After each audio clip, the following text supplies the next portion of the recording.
Aren't you too ready to on-site beef? Let's get to it. You feel me? If y'all new here, please like and subscribe before you get into the video, you feel me? I'll be yapping sometimes, but let me yap. On-site beef has to be one of the greatest tropes of all time. There's just something about two characters locking eyes and instantly throwing hands. What kind of conversation would this be without mentioning Tom and Jerry, the godfathers of on-site beef? This is one of the most they have a long-standing legacy. I can't lie. Based on their beef. The writers for this show must be some of the most violent minds in human history. Jerry was genuinely slamming out Tom on an episodely basis. He was sending him to heaven. Not to mention the creativity. How do you make hundreds? Hold on. That nigga only sent a nigga heaven. He made 3 separate trips up there for real. And the last time, nigga went to hell. That's how bad the beef was. Hundreds of episodes, spin-offs, and movies of a cat and mouse fighting. The mental stimulation is through the roof here. You would think it gets old when Jerry and they don't even talk, nigga. No words. Straight on sight. That's what makes this show so special. Just constant, never-ending beef. It's crazy because they don't even speak or communicate with each other. They talk with their hands. That's how you know this smoke is serious. Groudon and Kyogre. Listen, whenever these two ball. Let that nigga talk though. I would say that after. You could forget about the fate of the world. There is nothing stopping them from throwing hands or flippers or fins, whatever they got. Seriously, anytime they're in the same vicinity, you can bet on them starting a global cataclysm. Absolutely. How do they hate each other so much? This is why Big Daddy Rayquaza gotta put him in timeout. I get it. You're the embodiments of land and water, natural enemies. They're probably really territorial, but that doesn't mean you have to slime out every human in Pokemon. Make it make sense. Apparently, do they really slime them out though? They're in the middle of the ocean. Nigga, a Magikarp gets eviscerated here and there, a Wailord. It ain't gonna fuck up ecosystem for real, if you being honest. Under normal circumstances, they're really chill too. We see it in the movies and games, but whenever they see each other, they just want to butt heads. They got locked. We have Team Magma and Aqua trying to knock kids. Their beef. These got to be the biggest doofuses in the Pokemon universe. We always talk about Jesse, James, and Mouth being some clowns. Well, how about these guys? Not to mention, this Groudon Kyogre beef is over the span of millions of years. Something had to go down. I'm not buying the fact that it's just some territorial thing. What did Kyogre spit in his drink in 2000 BC? Did Groudon embarrass Kyogre in front of the Lopunnies? I'm sure there's a real answer to this, and I need to know it. Huggy Wuggy. Wait, no, look though. When it comes to that Groudon and Kyogre beef, look, this is some shit where you think my nigga Groudon will be pussy and scared of to fight this nigga. Well, he's standing 10 toes on a tiny ass piece of land and bang out with this nigga. And the fact that Kyogre even lets it go to a stalemate is kind of crazy. It's a water type going against a ground type. That's fraudulent. Only that when y'all go into primal version, Groudon becomes a fire and ground type if I'm not mistaken. I played them games since I was a kid. You're 4 times stronger than that nigga now. You were stalemating with that nigga? That already show what type of nigga Groudon is at the end of the day. He's really that mon. Kyogre's not legendary. Y'all argue with me in the comments. Poppy Playtime protagonist. Yeah, Huggy Wuggy has to be one of the most dedicated haters I've ever seen. I can't play this game. I don't do good with jump scares. Just to slime out the protagonist is insane. This brother is still alive and kicking in Chapter 5. Do y'all realize how much he's been through to get to this point? It all started way back in Chapter 1. We first meet him in the main lobby. We go to fix the power, then boom, he's gone like the wind. This is when we all said a toy like this should not be moving like at all. Why didn't he just slime us out here and there? He was fully capable. Nah, he had to stalk us and hunt us throughout the entirety of Chapter 1. I'm gonna keep it in with y'all. Wuggy really know, cause no. I remember I played the game, booted up, I pressed, I don't know, it was in the main lobby, something with a train set and all that. Came back into the middle where he was supposed to be standing. He wasn't there anymore. I didn't want to play anymore. Nah, he was doing too much. He was like, what, 10 minutes in? No. And no, brother, did that work out for him well? Honestly, I don't even think Huggy Wuggy hated the protagonist so much until this moment right here. He done got a box dropped on him and fell down the factory. Ever since this point, he's been torn apart with his fluffy insides. Nigga, is that a brain? He even lost an arm, so how on earth is he still coming after us after all of this? You know how many puzzles and mazes Huggy Wuggy had to navigate through to get to this point in the factory? Not to mention all the other toys. I understand he had a box dropped on him. I'd probably be mad too, but honestly, that was Huggy Wuggy's fault, and he's coming after the protagonist like he did it on purpose.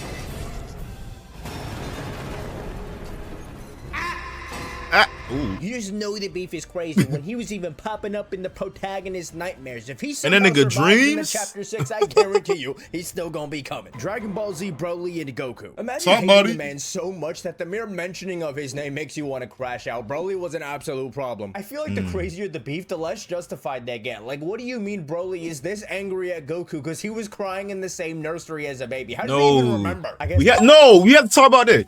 You feel me? I understand Z Broly, he's a demon. I agree with that. I Super Broly too, a little bit more, but I digress. Y'all cannot give me a proper reason onto why. I understand Broly. Goku crying symbolizes the time where King Vegeta almost killed him and his dad. It was a traumatic experience. That's why he gets mad. Cause of Goku. I'm gonna give you that. But explain to me how the fuck he knows Goku, right? Knows that nigga name to get triggered by that shit. Knows his nigga appearance to get triggered by that shit. And go like, tell me that because he's a baby. He has no recollection of that. If you like, oh no, remember, nigga, their eyes seen. Their eyes are closed, all seen. So you couldn't even see this nigga. All right.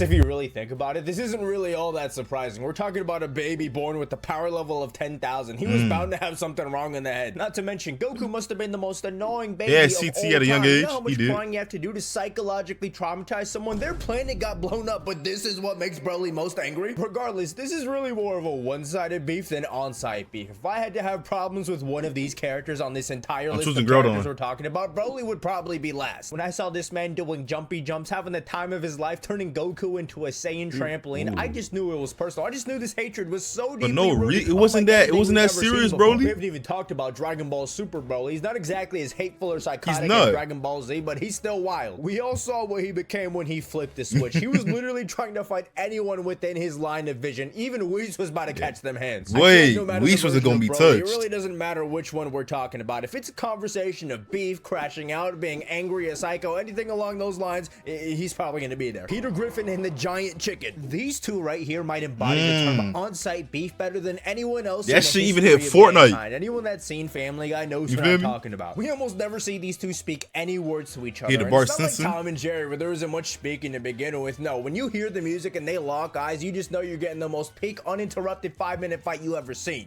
I feel like Peter done seen chicken fuck Lois. That's why he be mad so sometimes. Like he can't leave Lois, so he has to do the chicken. You feel me? To get a get back. That has to be the reason. Only can the explanation I'm going with. Funny because whenever these two fight, they just lose the Lois cheated on Peter with the chicken, they lose it. They just toss it aside so they can shift the entire tone of the show. They get so locked in these fights that the environment around them doesn't even enter their consciousness. They've done time travel and cloned themselves before without even realizing it. Usually these fights end with Peter walking away and the chicken seemingly dead just to find out he somehow survived. I mean, they talk about Springtrap always coming back. What about the chicken? Unfortunately, I think the beef is actually over now. And no, Peter didn't beat him. They didn't resolve their differences or anything. Meg took care of business and handled the chicken herself. How does this affect the complex world of Family Guy power scaling? I don't know, but Meg is surely climbing the ranks here. Oh, remember when I said the craziest beefs are almost never justified? We'll take a wild guess why this beef started. The chicken gave Peter a bad coupon. What is That's why? Godzilla. Now I know what you're saying. Why did I wait, so my lore was just bullshit. My fault.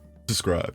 You enjoyed it. Look, you didn't even know that was bullshit. You just think to yourself, damn, is that really why? Over a fucking coupon? That's some big nigga shit. I'm not gonna lie to you.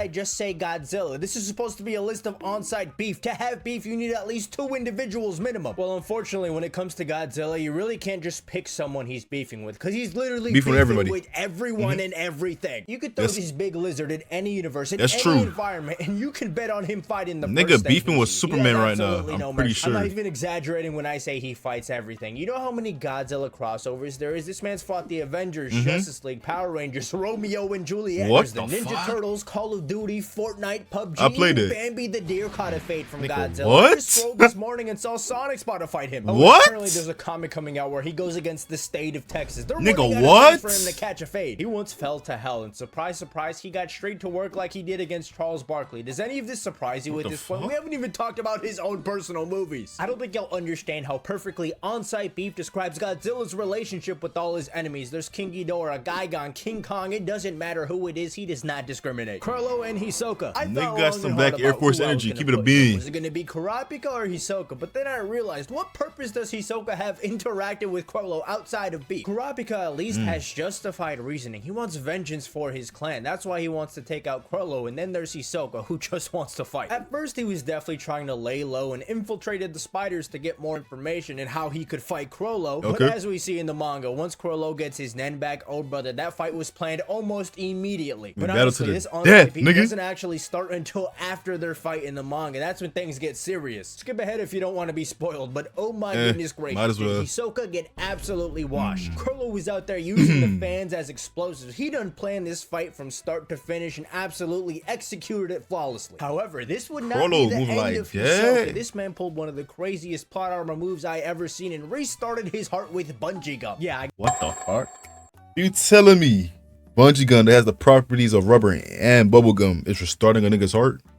I don't know. Guess the properties of rubber and gum can save your life someday. Don't I take don't that know. advice in real life, because it won't. But anyways, Hisoka gets a huge power amp from this and decides to start hunting down the Phantom Troop. He takes out a few of their members, and this is where Chrollo gets really mad. At this point in the manga, they're basically playing cat and mouse on their way to the Dark Continent, trying to wipe each other out. And I don't know if we'll ever get to see this finish, but if they do, a locked-in Chrollo versus an amped-up Hisoka is about to be one of the best fights in fiction. Death and Puss in Boots. If someone told me we'd go from Humpty Dumpty to the literal Grim Reaper as villains for a Puss in Boots movie, I would never believe them, but this is exactly what DreamWorks did. The whole premise behind this beef is that Puss in Boots wasted 8 out of his 9 lives. He takes life itself for granted, and this makes Death extremely unhappy. The first meeting we see between these two is one of the coldest villain entrances of all time. Puss in Boots is in the bar drinking his milk in complete denial over the fact that he's on his last life. This is where a giant looming figure of the big bad wolf suddenly appears right next to him, and of course he's asking for his autograph on a bounty poster. He's even pointing at Death. Ever since this moment, he had Puss shaking in his boots almost the entire movie. He was terrorizing him or farming in the background, just constantly letting him know his time was coming. And oh brother, whenever Death did that iconic whistle, it felt like he was about to come after me. That shit made so much TikTok edits. The resolution to this whole beef is also some Hall of Fame writing. Puss in Boots realizing the value of life, facing death head on instead of running away. Absolute cinema. Sonic and Metal Sonic. For the final entry on this list of beefs here, we have one of my favorite rivalries in gaming history. Sonic and Metal have such an interesting dynamic. See, Metal Sonic's entire purpose is to be better than Sonic. He's literally programmed with an obsession to prove that he is so much superior. It's funny because Metal is fully aware that he's designed after Sonic. It's not like he thinks he's the original. He thinks he's the perfect version of Sonic. This is one of the few characters that might have an ego that rivals Sonic himself. Because what do you mean you understand you're a robot? You understand you have no flesh and bones, but still call Sonic a loathsome copy. It's not like Sonic and Shadow where they're fighting to prove who's the better hedgehog. No, whenever Sonic fights Metal, he's fighting for his literal identity. I don't think I've ever seen a guy hate someone so much, that's a great character design though. This is just a testament to how goated Sonic as a character is. No matter how much Metal adapts and improves, he is not him. Anyways. Mind you, Metal really just wants love from his daddy, Eggman, you feel me? But hey, that's the end of the video. If y'all enjoyed the video, comment and subscribe. Also, watch some other videos on my channel, you feel me? Throw it in the background if anything. Trying to get a watch time up. If you're not even trying to watch it for throw in the background, nigga. My voice sounds nice. Go to sleep to it. My fault. I put y'all up. That's on me. But hey, if y'all really enjoyed the reaction, comment down some other things you want me to react to. I will get to it. You feel me? It's all y'all. What y'all want me to react to, nigga? Put me on some shit. It's a lot of y'all be watching. Put me on some, bro. I don't know what to watch on YouTube. But hey, that's all I gotta say.